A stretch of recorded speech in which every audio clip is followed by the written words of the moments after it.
सबों को यीशु सहाय। हम एक चंगाई कहानी सुनेंगे। यीशु और उसके चेले जब गलील भर के शहरों और कस्बों को वापस चल दिए, तब यीशु अपने प्रचार और चंगाई के कार्य को करता रहा। सारी दुनिया से इस मशहूर जवान प्रचारक को लोग सुनने के लिए आने लगे।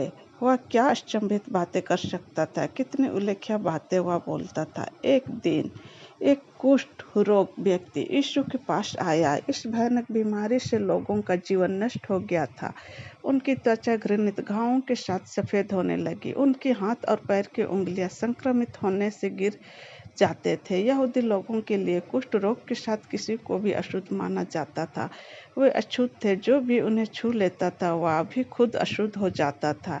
यीशु के समय में कोढ़ियों को दूसरों से अलग रखा जाता था ताकि दूसरों को अशुद्धता से बचाया जा सके। उनके परिवार से अलग रखे जाने के दर्द की कल्पना कीजिए कि कई सालों तक कोई आप ना तो छुए और ना ही गले लगाए।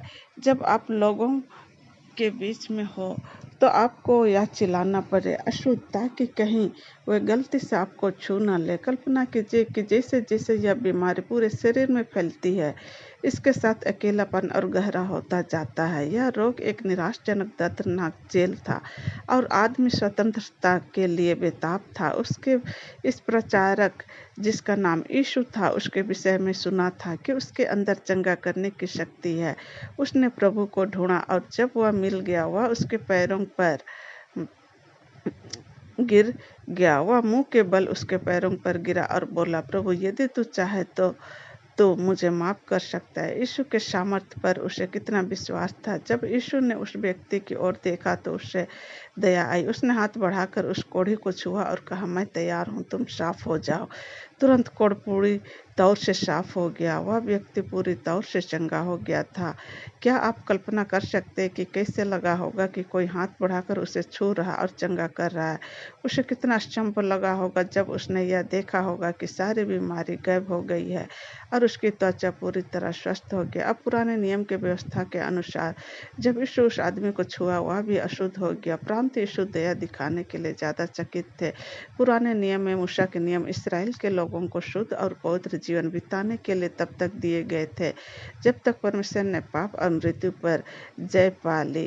यीशु को परम पवित्र परमेश्वर था, जो हर बात से पूर्ण रूप से पवित्र था। जो कुछ अपवित्र था उसे छूता था और उसे बदल देता था, लेकिन वह अपवित्र नहीं होता था।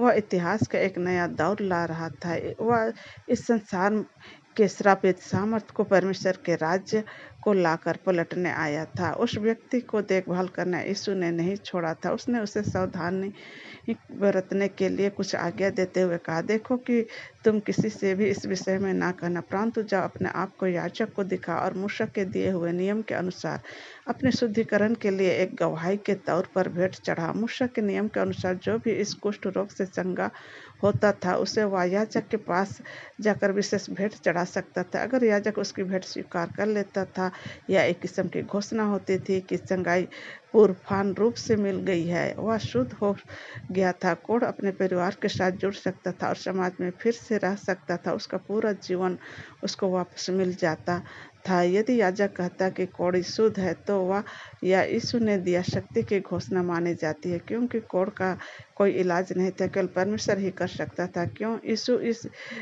अद्भुत चमत्कार के बारे में किसी को बताना नहीं चाहता था। खैर, लोग यह समझने कि एक कोढ़ी का उपचार एक बहुत ही शक्तिशाली अलौकिक कार्य था। यीशु जानता था कि यदि लोग इसके विषय में पता चलता है, वे उसे ढूंढने आएंगे, लेकिन वे सच्चाई को ढूंढने की इच्छा से नहीं,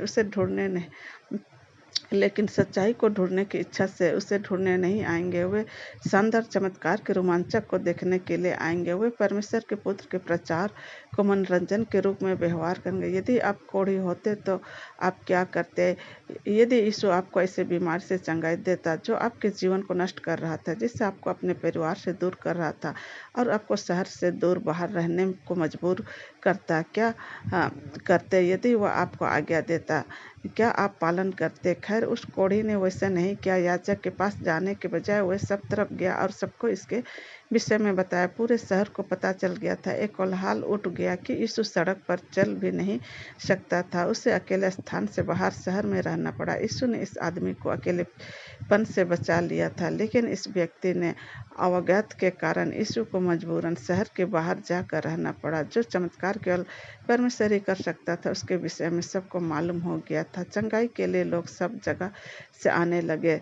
दिन प्रतिदिन, हफ्ते भर हफ्ते यीशु ने बीमारों को चंगा किया और दुष्ट आत्माओं से ठीक किया।